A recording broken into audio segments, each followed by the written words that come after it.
Let's give a round of applause to Kwok.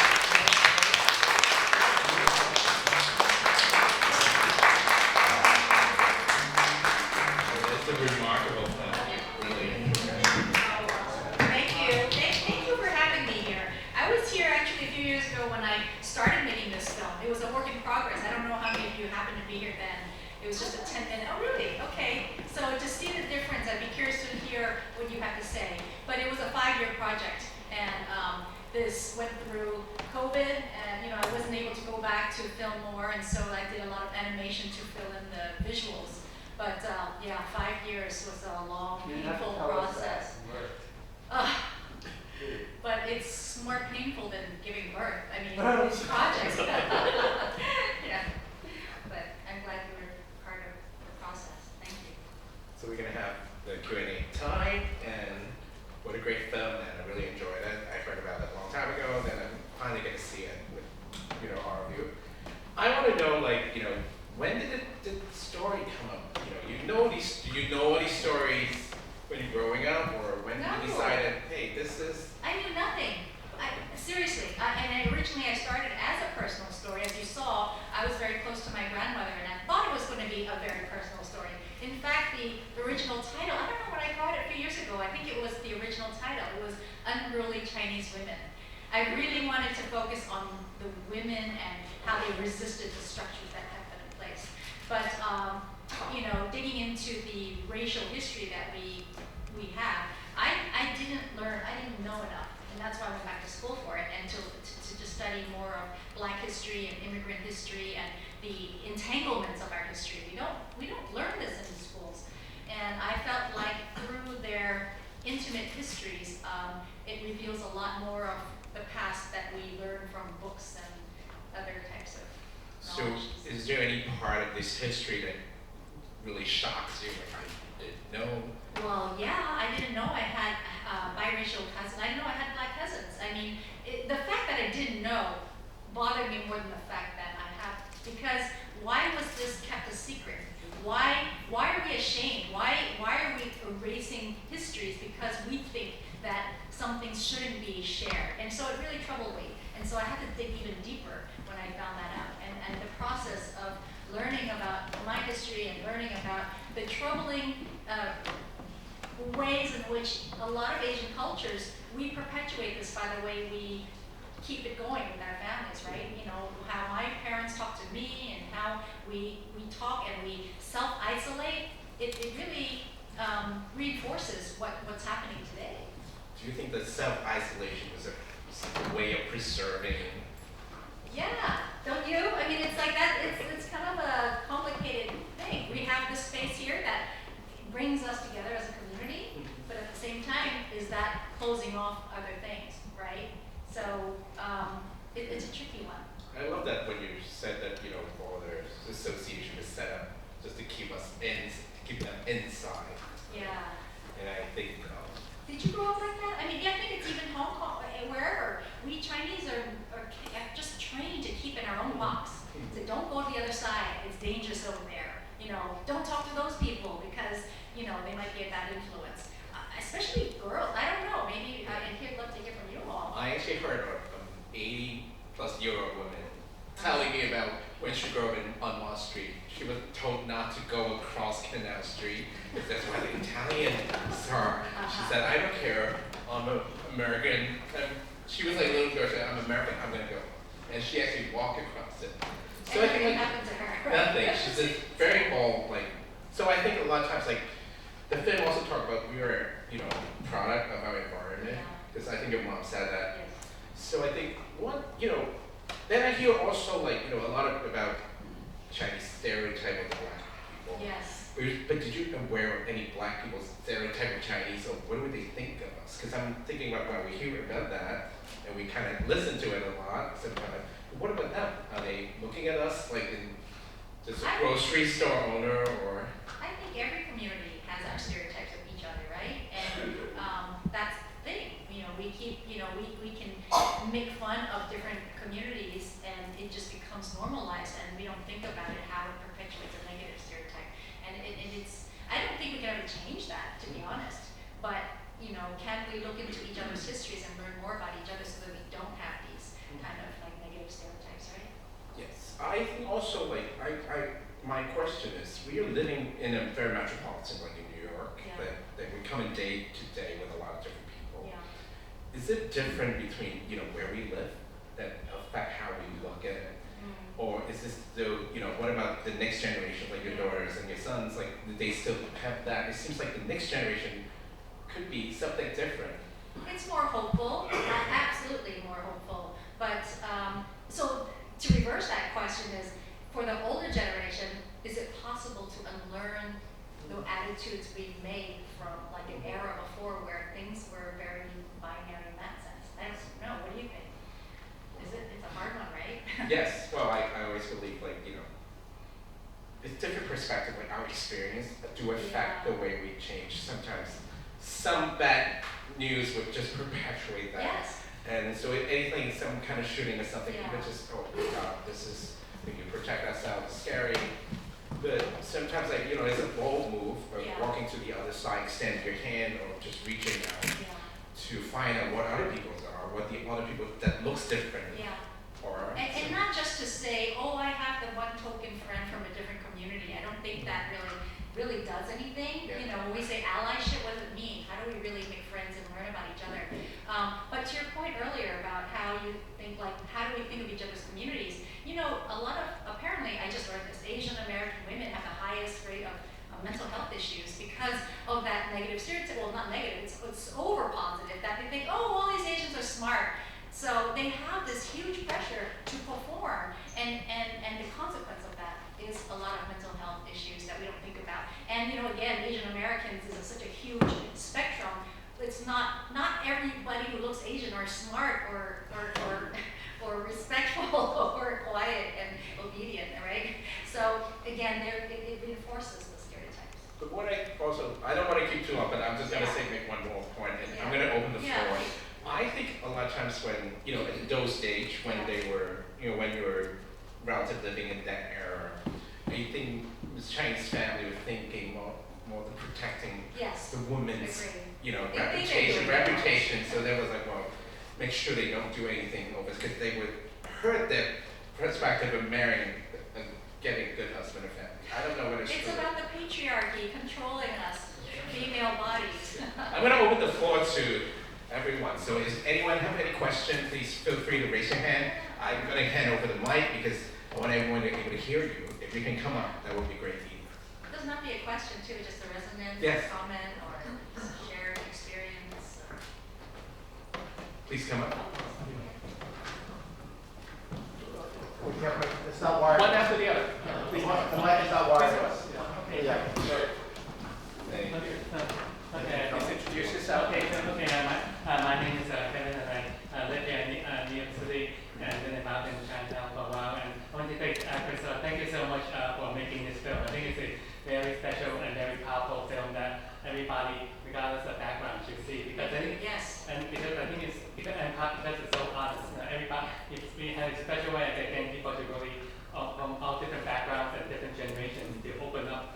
But the stuff that basically all of us really have been taught about much earlier in our lives, and there's still time to learn, and hopefully it's not too late to unlearn many prejudices. And I think it's unfortunate that some of this carry across from generation to generation to this day. I think part of it's because of the economic inequality that continues to exist, both one in Augusta and New York City. Otherwise, like growing up, the only thing I knew about Augusta was the side of a golf course. The Masters. The Masters, right. And that's probably what most of the country thinks about. But there's so much more going on, and it's a microcosm. And it's like, for example, I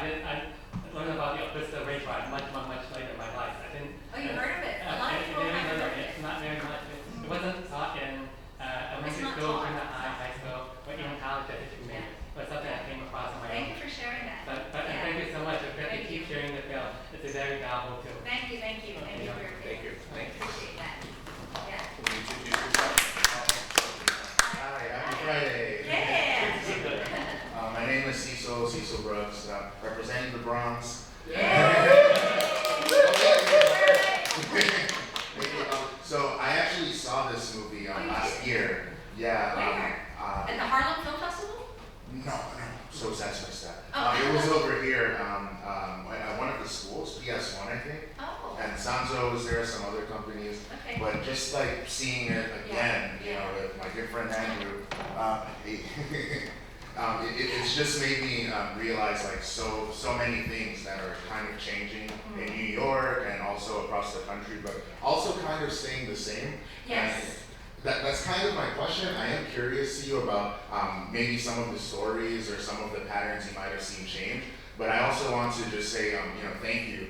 You know, as someone, I'm studying, I'm in grad school, I'm finishing in like 2 months hopefully, like international relations, like the trade war, it just messed up so many things and like relationships, at least like for me with immigration and stuff, that was a big thing that kind of like got me thinking about like the role of China and the US and also how that like trickles down to Americans. Sure. And I worked in government too, did some events in the area, but I really think that a lot of people should hopefully be thinking about that like national, that global mindset, since we're always talking about like nuclear war as a potential, trade in China, and also how we can think like locally.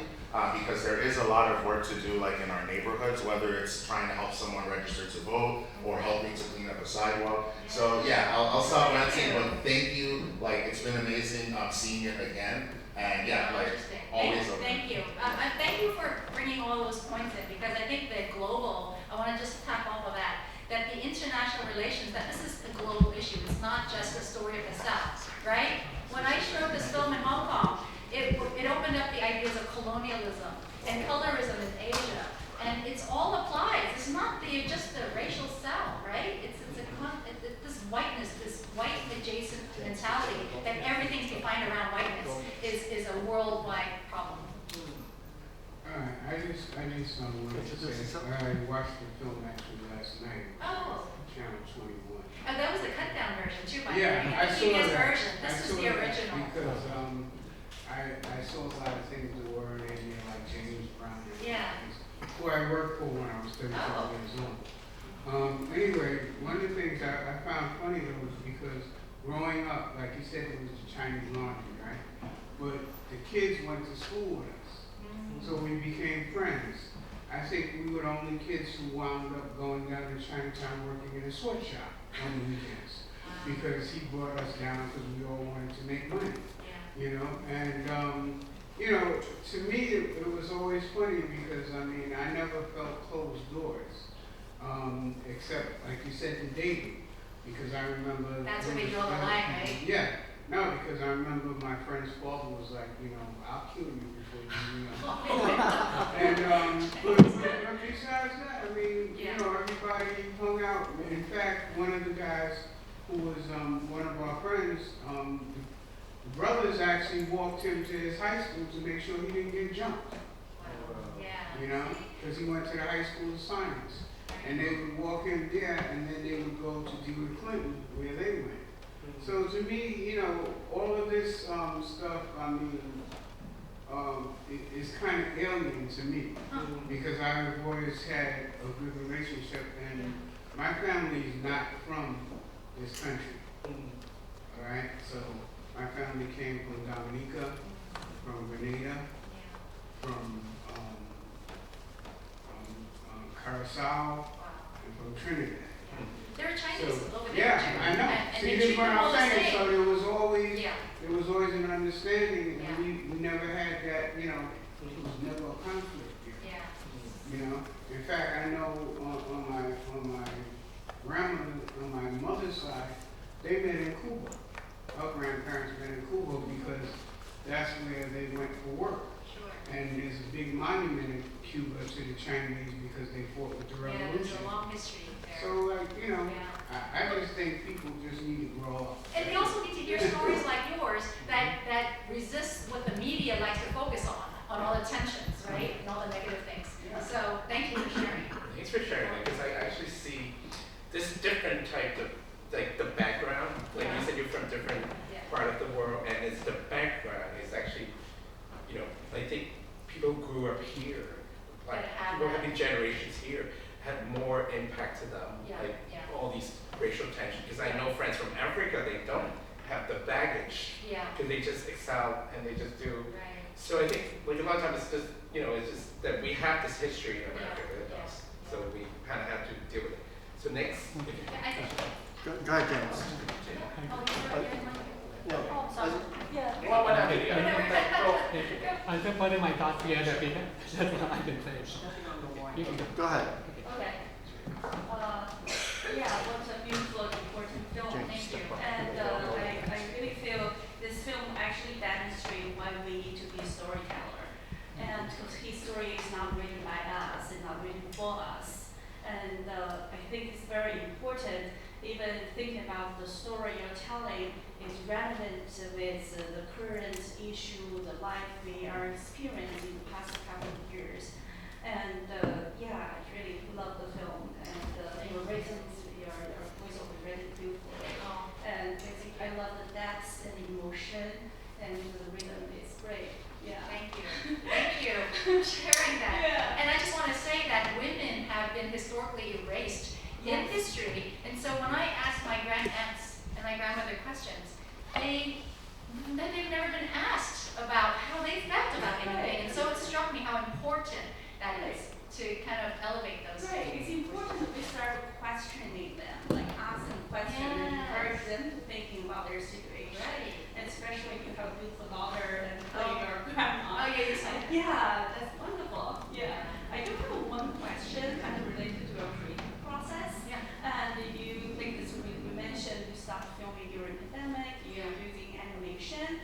So I'm wondering, like in the past 5, more than that, in the actually from 2016 to now, like we have been through tremendous social political events, right? And especially during pandemic, and we all kind of have this mixed pot feeling of Black Lives Matter and Asian hate crimes. And I wonder, like when you create this process of making this film, how this real life events affect your creative process. Oh gosh, thank you for that. It was tremendous. I mean, it turned my film from that early Chinese women's story into what it is today, because the process is exactly that. Black Lives Matter happened. It shifted. I had to edit my film completely, and it turned it 180 degrees, almost to a point where I lost my voice. And sometimes you're allowed to lose your voice because you have to figure out what you're really trying to say. I went too far in embracing Black lives.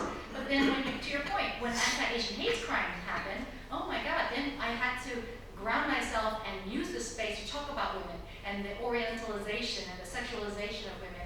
So how does my story of the past of these Southern Chinese speak to both Black Lives Matter and anti-Asian hate? I had to find a way to weave that together, because there is a larger force, as you know as a filmmaker, that informs you, that tells you you have a responsibility to address these things, and how do you do it? And you know, you kind of gave the answer. There's a shop at Soul Brother, Yeah. on the clothing store. Yeah. I think that's like a Says a lot. really emotional. It speaks a lot. Speaks a lot. Right. Yeah, It speaks a lot. Yeah. History. Yeah. Thank you. I think this is a great question, talking about creative process. Yeah. Thank you. Because a lot of time we only see the product, we know what Yeah. you're struggling through, Can I share one more thing Sure. about creative process? I don't know if you appreciate the animation. It was a young college, she was a graduate of the film department at the University of Hawaii. She's Chinese, and we had very little visual archival material to work with. So how do we flesh out the past? And so we worked together and created this style where we used an old photo of the store as the background of the animation, and she would draw on top of that. And if you think about it symbolically, the past is brought to life literally through the technology of animation. And then incorporating the music, which my composer is also Chinese. She plays a taiko drum, and taiko is actually a civil rights kind of a instrument. And so there's all these layers of, coded, meaning that just kind of complicate and enrich the story. Yeah. And it's like the color, what her. I'm glad you like that. I didn't think about that. Chinese calligraphy, that style, yeah. for sure. Yeah. Basically, I'm glad she went first, actually, because I had to add some, she found some very good points, and also with all the different events that have been happening. And thank you very much for incorporating both Black Lives Matter and South Asian hate into your film. Thank you. And I think the best I can sum up is you literally made a film that made them literally waiting decades to see, to help answer some questions I literally had for decades. Because you see, when I was in college, my thesis was in many ways relating to the civil rights movement, and the reason was because one of my freshman year in college, I took a course on the history of the civil rights movement, and the professor was actually a woman by the name of Kwok, who was actually active in Mississippi Freedom Summer, and before that in Mississippi during the 1960s in the civil rights movement.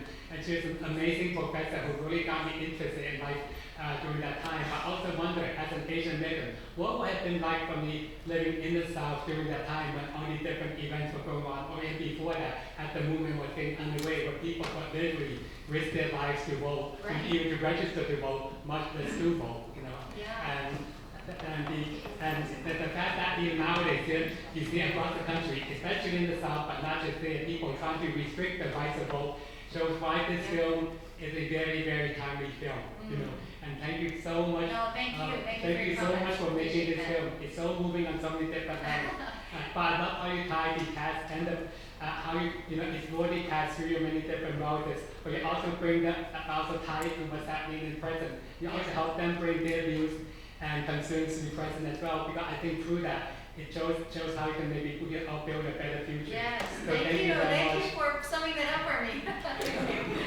So one more question we're gonna just, Yeah. okay, Stephanie. Thank you. Thank you for Thank you. making this film and putting in all this effort. I mean, 5 years is a That's lot not- to yeah, be exactly. connected with not just your emotions, but like the struggle of the history, the good and the bad, Yeah. obviously. I'm an immigrant, first generation, like probably a lot of us here. Yes. And a child of the 80s in America. And what I was taught, and in public school, there was a lot of Black history education when I was growing up. And I grew up in a very mixed neighborhood. And so the concept of us being a melting pot was ingrained in me, so I am American first, okay? But there are moments when Asian Americans come together where it makes me proud to say, damn right, I'm Chinese American, you know, but going back to the melting pot, what I've observed in discussions with some younger people, because as we're seemingly going backwards a little, Yes. if not a lot, is that some of the argument is that integration or assimilation Yeah. is actually erasure. Right. So what I observed in the film is typical of our culture, typical of most culture, food. Yes. Lots of Asian, Southern Asian food, but Asian food nonetheless. I'm curious to know, with the older generation, did they have this perception of integration or assimilation as erasure, and therefore a clenching of, you know, tradition and the conflict between the idea that Chinese community is able to hold on to their culture Yeah. versus certain groups that weren't allowed to explore or practice their culture, if at all being even aware of it. Yeah. So I'm curious if that showed up with the Yeah, The well, elders. I think everybody has their own version of this story. There's no one right answer. But in my family, my aunt Barbara, so the one who ended up marrying a Black man, her mom actually resisted Chinese culture. My family tried so hard to keep the Chinese culture. They only ate Chinese food. They only used chopsticks. They don't allow them to go out to a restaurant. They just stay there. And if they were going to go out, they go to the Chinese Association, right? It's just, you know it. You know that story. But because of that, my one aunt resisted it, and she refused to eat the Chinese food, and she would wait till they finished eating, she would grab a sandwich after that. Or she would not want to learn Chinese, and so my Liana, who was my biracial cousin, wanted to learn more about her Chinese side of the family, but her mother was so American because she refused it, that it reversed on her, right? And so that's why it comes in generations.